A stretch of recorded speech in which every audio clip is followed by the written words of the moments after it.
आम खबर दें आपको, इमरान खान से पार्टी के सीनियर रहनुमाओं की मुलाकात, वफाक की धमकियों और गवर्नर के गैर आईनी इकदाम से मुतालिक तहफ्फुज़ात का इजहार किया गया है। आइन शिकनी कतई तौर पर बर्दाश्त नहीं की जाएगी, रहनुमाओं की जानिब से इत्तेफाक किया गया है। शाह महमूद कुरैशी, फवाद चौधरी, सिब्तैन खान और दीगर रहनुमा शरीक थे। आम खबर है, इमरान खान से पार्टी के सीनियर रहनुमाओं की मुलाकात हुई है, वफाक की धमकियों और गवर्नर के गैर आईनी इकदाम से मुतालिक तहफ्फुज़ात का इजहार किया गया है। आइन शिकनी कतई तौर पर बर्दाश्त नहीं की जाएगी, रहनुमाओं की जानिब से इस बात पर इत्तेफाक किया गया है। शाह महमूद कुरैशी, फवाद चौधरी, सिब्तैन खान और दीगर रहनुमा मुलाकात में शरीक थे।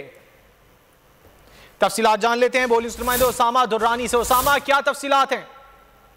जी बिल्कुल, तमाम पार्क में पाकिस्तान तहरीक इंसाफ के चेयरमैन इमरान खान से सीनियर रहनुमाओं की मुलाकात हुई है और खास तौर पर जो खवातीन पंजाब असम्बली है, अरकान असम्बली है, उनको खुसूसी तौर पर मदऊ किया गया है और उनसे मुशावरत की गई है। जो सियासी सूरत हाल है, जो अंदरूनी कहानी सामने आई है, उसके मुताबिक जो खवातीन अरकान असम्बली है, इमरान खान के सामने जो है उन्होंने अपना पूरा मुद्दा बयान किया है। उन्होंने कहा है कि हमें नामालूम जो है वो जो कॉल्स आ रही हैं और हमें लालच दी जा रही है कि आपको टिकट दी जाएगी, आपको पैसे दिए जाएंगे। तो इमरान खान जो है वो इस बात पर जो है वो हंसे हैं। उन्होंने कहा है कि आप पैसे रख लें, लेकिन जो नजरिया है पीटीआई का, आप उसी के साथ रहें और इन पैसों को जो है वो एंजॉय करें। थी इमरान खान से पार्टी के सीनियर रहनुमाओं की मुलाकात हुई है। उसामा दुर्रानी, आपने तफसीलात से आगाह किया, आपका शुक्रिया।